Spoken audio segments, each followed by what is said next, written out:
یہ ہے وہ لوگ. نو بہت دین سمجھ آ گیا جناب. اور یہ بات سنیں آپ حضرات, جاگ رہے ہیں تو سنا دوں آپ حضرات کو. اور ایسا کمینہ شخص ہے جی, اور رفع الیدین کی حدیثیں ہیں. میں کہا اگر ماں کا دودھ پیا ہے پیو دا حلالیاں تے سر تے قرآن رکھ کے او پڑھ اسے سیاستہ دے وچ باب اتار کے رفع الیدین کوئی نہیں. ابو داؤد پڑھ, ابن ماجہ پڑھ, نسائی پڑھ, ترمذی پڑھ.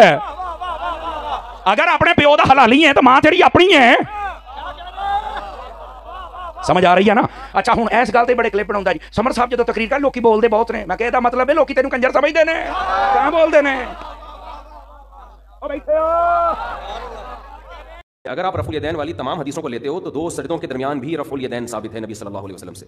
ہم کہتے ہیں جیسے وہ چھوڑ دیا اور اس کو اب یہ لوگ اس کو بھی ضعیف کہہ دیتے ہیں, حالانکہ وہ بھی صحیح حدیث ہے 2 سجدوں کے درمیان رفع الیدین. تو ہم کہتے ہیں رفع الیدین کرنا تو نبی سے ثابت ہے, 2 سجدوں کے درمیان بھی ثابت ہے اور بعض صحابہ سے بھی ثابت ہے, لیکن آہستہ آہستہ نبی نے کثرت سے قلت کی طرف گئے. آخر وقت میں آپ نے صرف اور صرف تکبیر تحریمہ والا رفع الیدین کیا, اس کے علاوہ باقی ترک کر دیا. تو صحابہ میں بھی اکثریت رفع الیدین نہ کرنے کی قائل تھی. یہی وجہ ہے کہ امام ترمذی نے رفع الیدین کرنے والے صحابہ کا نام ذکر کیا, نہ کرنے والے کا نام ذکر نہیں کیا, کیونکہ وہ کثیر تھے. آج بھی دنیا میں 50% سے زائد لوگ وہ ہیں جو رفع الیدین کے بغیر نماز پڑھتے ہیں. تو یہ کیسے ہو سکتا ہے کہ امت کی ایک بہت بڑی کثرت اتنی بڑی گمراہی پہ جمع ہو گئی کہ میں صرف تکبیر تحریمہ میں رفع الیدین کرتا ہوں باقی نہیں کرتا. مجھے اطمینان ہے کہ محمد صلی اللہ علیہ وسلم کی نماز یہ جو میں پڑھ رہا ہوں یہ عین نبی صلی اللہ علیہ وسلم کی نماز ہے جو احادیث سے ثابت ہے اور نبی صلی اللہ علیہ وسلم کا آخری عمل ہے. یہ میری رائے ہے, مجھے اس پر اطمینان ہے.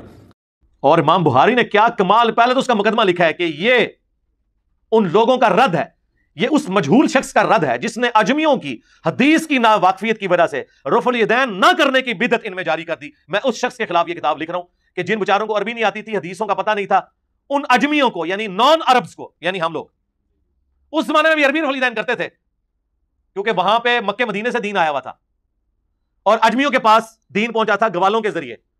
تو خالص دودھ تو بھینس کے نیچے سے ملتا ہے, ہاں گوالا تو ملاوٹ کر کے دیتا ہے. اسی لیے دیکھیں یہاں لوگ کہہ رہے ہیں منسوخ ہو گیا, اور ادھر امام کعبہ اونچی امین بھی کہہ رہا ہوتا ہے, رفع الیدین بھی کہہ رہا, انہوں نے بھی دسو نا جا کے جنہیں کچھ چندے کھاندے ہو ریال لے کے. امام بخاری اور امام مسلم کے دادا استاد کون ہیں؟ عبداللہ ابن مبارک دادا استاد ہیں. امام مسلم تو خود امام بخاری کے شاگرد بھی ہیں. عبداللہ ابن مبارک سے حدیثیں بھی لی ہیں امام بخاری نے, امام مسلم نے. اور عبداللہ ابن مبارک کا ہی قول ہے صحیح سند کے ساتھ جامعہ ترمذی میں 256. اور ایسا کمینہ شخص ہے جی, اور رفع الیدین کی حدیثیں ہیں. میں کہا اگر ماں کا دودھ پیا ہے پیو دا حلالیاں تے سر تے قرآن رکھ کے او پڑھ اسے سیاستہ دے وچ باب اتار کے رفع الیدین کوئی نہیں. ابو داؤد پڑھ, ابن ماجہ پڑھ, نسائی پڑھ, ترمذی پڑھ. اگر اپنے پیو دا حلالی ہیں تو ماں تیری اپنی ہے. سند کے ساتھ جامعہ ترمذی میں 256 نمبر حدیث کے کانٹیکسٹ میں کہ جو رفع الیدین کرتا ہے اس کی حدیث ثابت ہے ابن عمر والی, اور جو رفع الیدین نہیں کرتا اس کی ابن مسعود والی حدیث ثابت نہیں ہے. عبداللہ ابن مبارک 181 ہجری میں فوت ہوئے اور امام بخاری 194 میں پیدا ہوئے. یہ ان کے دادا استاد ہیں. عبداللہ ابن مبارک شاگرد ہیں امام حنیفہ رحمہ اللہ کے, شاگرد ان کے ہیں, لیکن رفع الیدین کے مسئلے میں وہ اپنے استاد کے ساتھ نہیں ہیں. بلکہ امام بخاری نے جز رفع الیدین میں ایک مناظرہ نقل کیا ہے عبداللہ ابن مبارک کا اپنے استاد امام حنیفہ کے ساتھ. جب امام حنیفہ نے سنت کا مذاق اڑاتے ہوئے یہ کہہ دیا سلام پھیرنے کے بعد کہ عبداللہ ابن مبارک سے کہ مجھے لگا تم نماز میں اڑنے لگے ہو جو تم بار بار یوں کرتے ہو.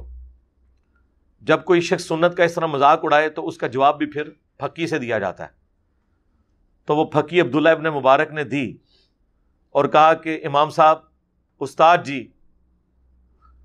جی رکو ذرا, صبر کرو. اگر آپ پہلا رفع الیدین کرتے وقت نہیں اڑے تو میں دوسرے اور تیسرے اور چوتھے کے اوپر کیوں اڑ جانا تھا میں نے. اس پہ امام حنیفہ خاموش ہو گئے. میں یہ نہیں کہتا کہ ان کی بولتی بند ہو گئی, پھر کہیں گے توہین کر دی, لیکن اس کے بعد جو امام بخاری نے کلاس لی ہے نا, اور انہوں نے جو جملے لکھے ہیں وہ اتنے سخت ہیں کہ جو لوگ سنت کے ساتھ یہ کریں ان کا حشر یہی کرنا چاہیے. اور پھر بڑی سخت الفاظ انہوں نے یوز کیے عبداللہ ابن مبارک کے حق میں امام حنیفہ کے خلاف, اور ظاہر ہے وہ سارے الفاظ سنت کی محبت میں تھے. یقین کریں یہ وہ ساری باتیں جو میں نے ڈسپلے کرائی ہیں, آپ کو میری گرفت کوئی نظر ہی نہیں آئے گی جو یہ بڑے بڑے امام نبی علیہ السلام کی محبت میں اپنے سے بڑوں کے اوپر کرتے تھے. یعنی گھوڑوں کی دموں والی حدیث جب حنفیوں نے پیش کی تو جز رفع الیدین میں امام بخاری نے لکھا کہ جو لوگ گھوڑوں کی دموں والی حدیث رفع الیدین پہ لگا رہے ہیں مسلم شریف کی حدیث، وہ تو سلام پھیرتے وقت الفاظ ہیں کہ زانوں پہ ہاتھ رکھو اور یوں یوں نہ کرو، اور دم ہلتی بھی یوں ہے، ایسے ایسے نہیں ہلتی. گھوڑا یوں یوں دم لاتا نا، ان کا گھوڑا شاید ایسے ایسے لاتا ہو. تو امام بخاری نے کہا کہ جو یہ حدیث رفع الیدین پہ لگا رہے ہیں انہیں ڈر جانا چاہیے کہ اللہ کا عذاب نہ ان پر آ جائے. اور سورہ النور کی انہوں نے آیت نقل کر دی کہ جو رسول اللہ کی مخالفت کرتے ہیں وہ ڈرتے نہیں کہ اللہ کا عذاب آ جائے ان پر. امام بخاری نے کہا کہ انفیو اللہ سے ڈر جاؤ، تم پر اللہ کا عذاب نہ آ جائے کہ تم گھوڑوں کی دموں والی حدیث لگا رہے ہو. ابھی امام بخاری کو تو یہ پتہ ہی نہیں تھا کہ انہوں نے بعد میں وہ بت رکھنے والی بھی لگانی ہے.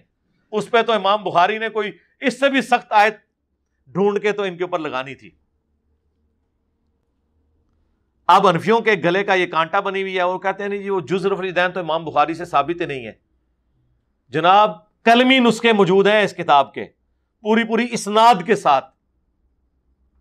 مکتبہ ظاہریہ کی، وہ سلطان ظاہر تھے، ایک مسلمانوں میں بہت بڑے ایک سلطان گزرے ہیں، انہوں نے اپنی لائبریری بنائی تھی، اسی میں شیخ البانی بھی پڑھتے رہے. نیچے دکان تھی گھڑیاں ٹھیک کرنے کی، ان کے ابو کی چابی ان کے پاس ہوتی تھی. فالتو وقت یہ اوپر بیٹھے رہتے تھے، کرتے کرتے اللہ نے اتنا علم دیا کہ محدثین کے استاد بن گئے. ہے وہ گھڑی ساز تھے، یعنی انجینئر. ہاں، کوئی مدرسے سے نہیں تھے پڑھے. پھر بعد میں خیر انہوں نے جو ظاہر عربی ان کی اپنی نیٹو لینگویج تھی، تو محدث اعظم سعودیہ عرب بن گئے وہ البانیہ سے آ کے. اور مفتی اعظم سعودیہ بن باز کہا کرتے تھے کہ اس نیلی چھتری کے نیچے البانی سے بڑا کوئی حدیث کا عالم نہیں ہے. اس دور کا امام بخاری انہیں کہا گیا شیخ البانی کو. جس طرح ہم عجم میں شیخ زبیر صاحب کو کہتے ہیں نا، تو عرب دنیا میں شیخ البانی کو اللہ نے ان سے اتنا بڑا کام لیا. تو وہ مکتبہ ظاہریہ کی باقاعدہ کلمی نسخے والی جز رفع الیدین ہے، جس پہ شیخ زبیر صاحب نے تحکیم لگا کے مکتبہ اسلامیہ سے پرنٹ کی ہے، جو ہماری ویب سائٹ ahlsunnatpak.com پہ اس کا PDF رکھا ہوا ہے. تو وہ ثابت ہے، شروع میں انہوں نے پوری بحث کی ہوئی ہے اس کے اوپر. اور امام بخاری نے کیا کمال، پہلے تو اس کا مقدمہ لکھا ہے کہ یہ ان لوگوں کا رد ہے، یہ اس مجہول شخص کا رد ہے جس نے اجمیوں کی حدیث کی ناواقفیت کی وجہ سے رفع الیدین نہ کرنے کی بدعت ان میں جاری کر دی. میں اس شخص کے خلاف یہ کتاب لکھ رہا ہوں کہ جن بیچاروں کو عربی نہیں آتی تھی، حدیثوں کا پتہ نہیں تھا، ان اجمیوں کو یعنی نان عربز کو، یعنی ہم لوگ اس زمانے میں بھی عربی رفع الیدین کرتے تھے کیونکہ وہاں پہ مکے مدینے سے دین آیا ہوا تھا اور اجمیوں کے پاس دین پہنچا تھا گوالوں کے ذریعے. تو خالص دودھ تو بھینس کے نیچے سے ملتا ہے، ہاں گوالا تو ملاوٹ کر کے دیتا ہے. اسی لیے دیکھیں یہاں لوگ کہہ رہے ہیں منسوخ ہو گیا، اور ادھر امام کعبہ اونچی امین بھی کہہ رہا ہوتا ہے، رفع الیدین بھی کہہ رہا. انہوں نے بھی دسو نا جا کے جنہیں کو چندے کھاندے ہو ریال لے کے کہ چھڑ دیو منسوخ ہو گیا. وہ کہیں گے اچھا تانوں خبر پہنچ گئی، سانوں تو اتنے بھی نہیں پہنچی حالے تک. سرکار ادھر بھی وہی خبر ہے جو ادھر ہے، کیونکہ کتاب سعودیہ کے چینل پہ بھی بخاری مسلم ہی پیش کر رہے ہوتے ہیں، اور ہمارے ٹیبل پہ بھی بخاری مسلم ہے، اور تمہارے مدرسوں پہ بھی بخاری مسلم ہے. تم عمل نہیں کر رہے، یہ تمہاری 2 نمبری ہے. کتابیں تو اپنی جگہ موجود ہیں، چاہے عجم کا مسلمان ہو چاہے عرب کا. تو وہ شیخ زبیر صاحب کی پوری تحکیم کے ساتھ وہ موجود ہے. اس کے سٹارٹ میں آپ دیکھیں کتنے سخت الفاظ ہیں امام بخاری کے، یہ اس مجہول شخص کا رد ہے. اب وہ شخص کون ہے؟ بعض کہتے ہیں یہ امام حنیفہ کے اوپر انہوں نے اتنے سخت جملے بولے ہیں، بعض کہتے ہیں ابراہیم نخعی کے اوپر بولے ہیں. چونکہ امام بخاری نے کسی کا نام مینشن نہیں کیا، لہٰذا اس سے مراد ہر وہ حنفی ہے جو قرآن و سنت کے مقابلے پہ اپنی تعلیمات یا اپنے بابوں کو لے کے چل رہا ہے، ہم نام لیے بغیر. اور امام بخاری نے 100 سے زیادہ احادیث اور آثار رفع الیدین کے حق میں لیے ہیں، اور پہلی حدیث مولا علی سے لی ہے.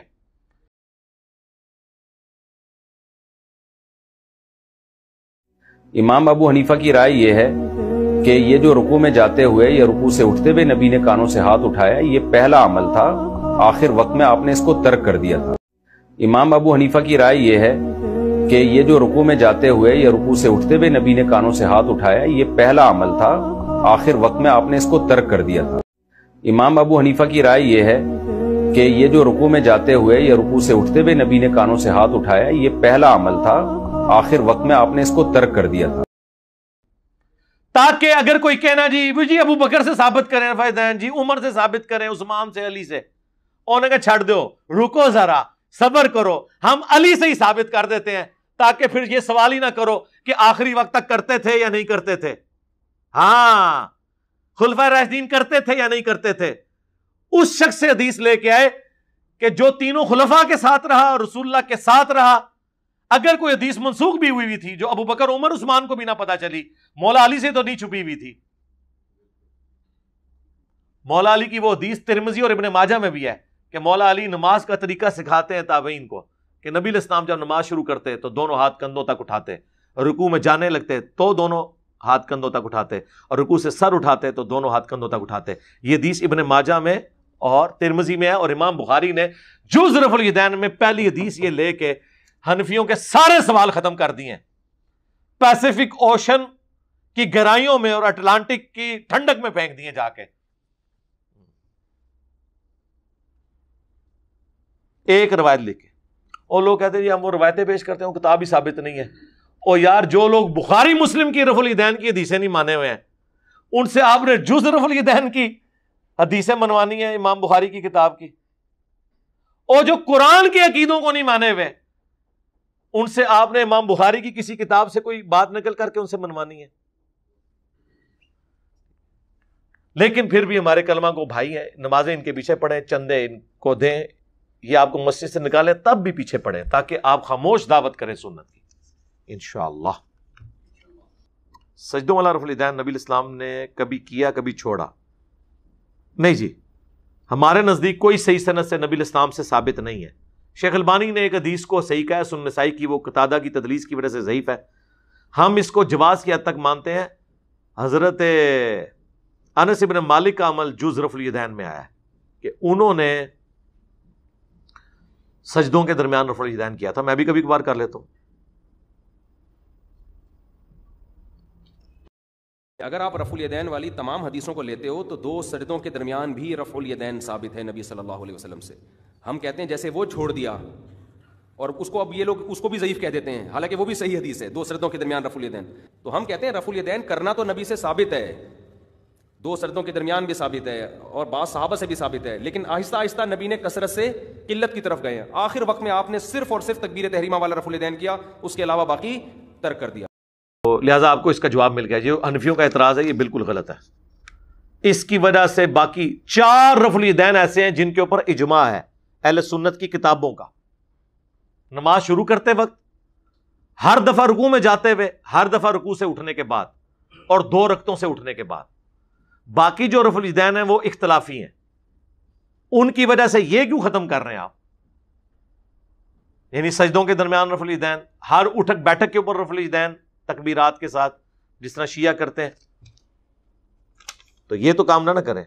تو ختم کرنا دے، اپنا بھی پہلا ختم کرو نا، اپنے عید کے بھی ختم کرو نا، ہاں اپنے دعائے قنوت سے پہلے والا ختم کرو نا، اگر پہلے کے سوا سارے جو ہیں وہ ختم ہوئے ہیں۔ اور ایسا کمینہ شخص ہے جی، اور رفع الیدین کی حدیثیں ہیں، میں کہا اگر ماں کا دودھ پیا ہے پیو دا حلالیاں تے سر تے قرآن رکھ کے او پڑھ اسے سیاستت وچ باب و ترک رفع الیدین کوئی نہیں۔ ابو داؤد پڑھ، ابن ماجہ پڑھ، نسائی پڑھ، ترمذی پڑھ۔ اگر اپنے پیو دا حلالی ہیں تو ماں تیری اپنی ہے۔ تکبیر تحریمہ میں رفع الیدین کرتا ہوں، باقی نہیں کرتا۔ مجھے اطمینان ہے کہ محمد صلی اللہ علیہ وسلم کی نماز یہ جو میں پڑھ رہا ہوں یہ عین نبی صلی اللہ علیہ وسلم کی نماز ہے، جو احادیث سے ثابت ہے، اور نبی صلی اللہ علیہ وسلم کا آخری عمل ہے۔ یہ میری رائے ہے، مجھے اس پر اطمینان ہے۔ اور کیسے کیسی 2 نمبر انہوں نے نیت سکھائی ہوئی ہے، عید کی کیا کہتے ہیں 6 زائد تکبیروں کے، کیسے 2 نمبر نے؟ کیا کرو 6 زائد تکبیروں کے مال رفع الیدین کے۔ ہاں ان تکبیرات کے ساتھ رفع الیدین نہیں کرتے کیا؟ کرتے ہیں نا، اے بھی نال بولیا کرو نا، تاکہ لوگ تو پوچھن کہ اچھا ابھی تک تو یہ گھوڑوں کی دمیں تھیں، ابھی تک تو بغلوں میں بت رکھ کے آتے تھے، ابھی تک تو نماز کا سکون برباد ہوتا تھا، اے عید بعد پھر برباد کر لے اپنا سکون بھی۔ تو انو اللہ نے برباد کیتا ہے سنت دی نفرت دی وجہ۔ امام بخاری نے جڑی بدواواں تو دیتی ہیں نا جز رفع الیدین بالکل صحیح دیتی ہیں۔ نبی پاک صلی اللہ علیہ وآلہ وسلم نے رفع الیدین ہمیشہ کے لیے حکم دیا، جی ہمیشہ کے لیے حکم دیا۔ صحیح بخاری میں حدیث ہے، صلو کما رأیتمونی اصلی، نماز اس طرح پڑھو جس طرح مجھے نماز پڑھتے ہوئے دیکھتے ہو. اور یہ حدیث روایت کی ہے مالک بن حویرث نے، اور مالک بن حویرث نبی الاسلام کی وفات سے بمشکل 1 سال پہلے غزوہ تبوک کے موقع پر مسلمان ہوئے ہیں. اور وہ کہتے ہیں ہم چند نوجوان تھے، 20 دن حضور کے ساتھ رہے، آپ کے ساتھ نمازیں پڑھی.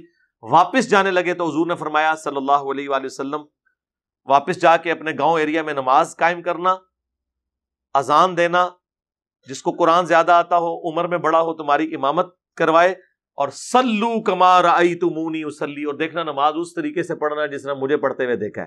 اور مالک بن حویرث ہی بخاری اور مسلم میں نماز کا طریقہ روایت کرتے ہوئے کہتے ہیں کہ میں نے نبی الاسلام کو دیکھا کہ جب وہ نماز شروع کرتے تو دونوں ہاتھ کندھوں تک اٹھاتے، اور ایک روایت میں کانوں تک اٹھاتے، رکوع میں جانے لگتے تو کانوں تک اٹھاتے، اور رکوع سے سر اٹھاتے تو کانوں تک اٹھاتے. تو جب نبی الاسلام یہ فرما رہے ہیں کہ نماز اس طرح پڑھو جس طرح مجھے پڑھتے ہوئے دیکھتے ہو، اور جس شخص سے یہ کہہ رہے ہیں وہ یہ بتا رہا ہے کہ میں نے حضور کو ایسے پڑھتے ہوئے دیکھا، تو A is equal to B and B is equal to C, hence A is equal to C. بالکل کلیئر کٹ ہے. بخاری مسلم کی حدیث ہے اللہ نے مجھے جوامع کلمات کے ساتھ مبعوث کیا ہے. میں بات مختصر کرتا ہوں اور مفہوم گہرا ہوتا ہے. جب یہ کہہ دیا کہ اس طرح نماز پڑھو جس طرح مجھے نماز پڑھتے ہوئے دیکھتے ہو، اب جن جن لوگوں نے رسول اللہ کو نماز پڑھتے ہوئے دیکھا اور وہ نبی الاسلام کی وفات کے بعد نماز کا طریقہ رفع الیدین کے ساتھ سکھا رہے ہیں، تو اس کا کیا مطلب ہے؟ بالکل واضح. مصنف ابن ابی شیبہ میں مولا علی علیہ السلام سے رفع دین نہ کرنے کی حدیث آئی ہے. بھائی میرے بھائی، مصنف ابن ابی شیبہ تو بعد کی بات ہے، ابو داؤد اور ترمذی میں موجود ہے. یہ ضعیف روایتیں ہیں میرے بھائی.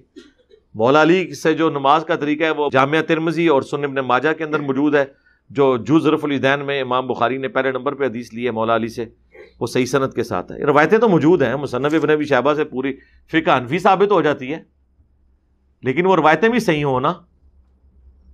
اور مصنف ابن ابی شیبہ کا جو آخری چیپٹر ہے اس کا نام کیا ہے؟ کتاب الرد علی ابی حنیفہ. جی ہاں، 550 روایتیں ہیں امام حنیفہ کے خلاف لے کے ہیں ابن ابی شیبہ، کہ جس میں امام حنیفہ نے رسول اللہ کی مخالفت کی. ڈائریکٹ فتویٰ لگایا انہوں نے، یہ نہیں کہا کہ انہیں اجتہادی غلطی لگ گئی. اور اس کا چیپٹر کا نام ہے کتاب الرد علی ابی حنیفہ. تو مصنف ابن ابی شیبہ میں کوئی بھی چیز لے کے آتا ہے اس کو کوئی یار اینڈ تے دیکھ لو، اینڈ رزلٹ کے کڑے ہو جائے.